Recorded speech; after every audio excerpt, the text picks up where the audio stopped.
우리는 두 서신을 예수 그리스도의 가장 저명한 사도인 베드로가 기록한 경전의 거룩한 정경에 등록했습니다. 그것은 교황주의자들과 전설적인 작가들에 의해 그려졌으며 그것은 엄청난 자부심과 야망을 가진 사람을 나타냅니다. 시몬 베드로는 우리 주님께서 그분의 제자와 추종자가 되도록 부르신 첫 번째 사람 중 한 사람이었으며 타고난 재능과 은혜로운 재능, 뛰어난 성품과 빠른 웅변, 이해하기 빠른 사람이었다는 것은 성경에서 확실합니다.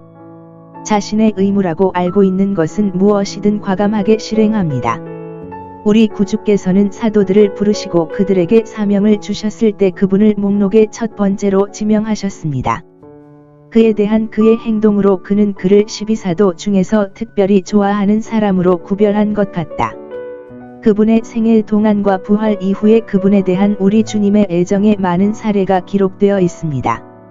그러나 이 거룩한 사람에 대해 직접적으로 거짓이라고 자신 있게 주장하는 많은 것들이 있습니다. 주권자 그리고 그가 사도단 전체에 대한 관할권을 행사했다는 것, 더욱이 그는 온 기독교 세계의 유일하고 보편적인 목자로서 지상에서 그리스도의 유일한 대리자 그가 20년 이상 로마의 주교였다는 것, 로마의 교황이 성 베드로를 계승한다는 것, 그리고 그에게서 지상의 모든 교회와 기독교인에 대한 보편적인 최고권과 관할권을 얻습니다. 이 모든 것은 우리 주님의 명령과 임명에 따른 것이었습니다. 반면에 그리스도께서는 그에게 이런 종류의 탁월함을 결코 주지 않으셨고 그것을 적극적으로 금하셨으며 그 반대의 교훈을 주셨습니다. 다른 사도들은 그러한 주장에 결코 동의하지 않았습니다. 바울은 자신이 사도들보다 조금도 뒤떨어지지 않는다고 선언한다. 고후 11, 5, 12시 11분. 여기에 베드로의 우월한 위엄이 예외가 아니었는데 바울은 자유를 비난할 자유를 가져갔고 그를 면전에서 대적했습니다. 갈 4시 10분. 그리고 베드로 자신은 결코 이와 같은 것을 가정하지 않고 겸손하게 자신을 예수 그리스도의 사도라고 자처합니다. 그리고 그는 교회의 장로들에게 편지를 쓸 때 겸손하게 자신을 그들과 같은 위치에 놓습니다.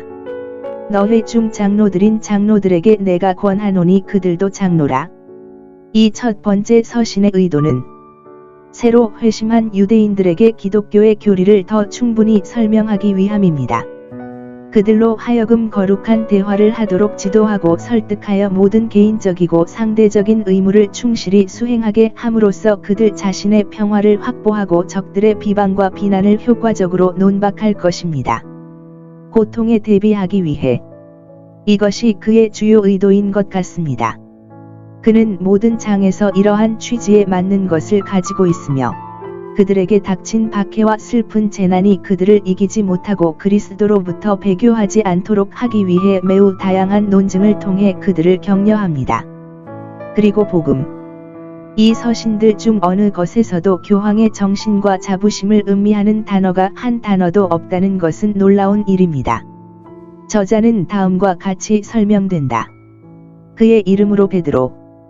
그의 이름은 시몬이었고 예수 그리스도께서는 그의 믿음에 대한 표창으로 그리고 그가 하나님의 교회에서 탁월한 기둥이 되어야 함을 나타내기 위해 반석을 의미하는 베드로라는 성을 그에게 주셨습니다. 갈 4시 14분. 그의 직분 예수 그리스도의 사도. 그 단어는 보냄을 받은 자, 사절, 사자, 그리스도의 이름으로 그의 일에 관하여 보냄을 받은 자를 의미합니다. 그러나 더 엄밀히 말하면 그것은 기독교 교회에서 가장 높은 직분을 의미합니다. 하나님이 교회 중에 몇을 세우셨으니 첫째는 사도라. 그들의 위엄과 탁월함은 다음과 같습니다. 대쉬 그들은 그리스도 자신에 의해 즉시 선택되었습니다. 대쉬 그들은 먼저 증인이 되었고 그 다음에는 그리스도의 부활과 전체 복음 경륜의 시대에 대한 설교자였습니다.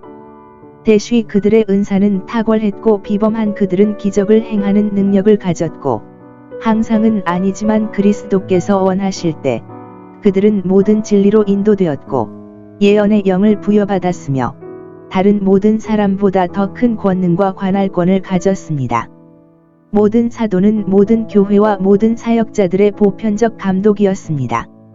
이 겸손한 태도로 베드로는 사도로서 자신의 성품을 주장합니다. 그러므로 사람은 자신에게 주어진 하나님의 은사와 은혜를 합법적으로 인정할 수 있으며 때로는 주장해야 할 의무가 있습니다. 우리에게 없는 척하는 것은 위선입니다. 우리가 가진 것을 부인하는 것은 배은망덕입니다. 그는 이 사람들에게 이 서신을 쓰라는 명령과 부르심으로서 자신의 사도적 기능을 언급합니다.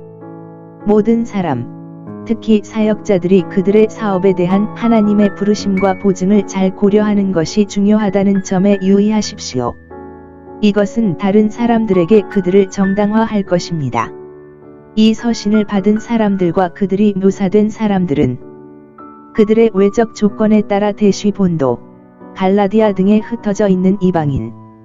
그들은 약 200년 동안 시리아 왕 안티오쿠스의 명령에 따라 바빌론에서 옮겨진 유대인들의 후손.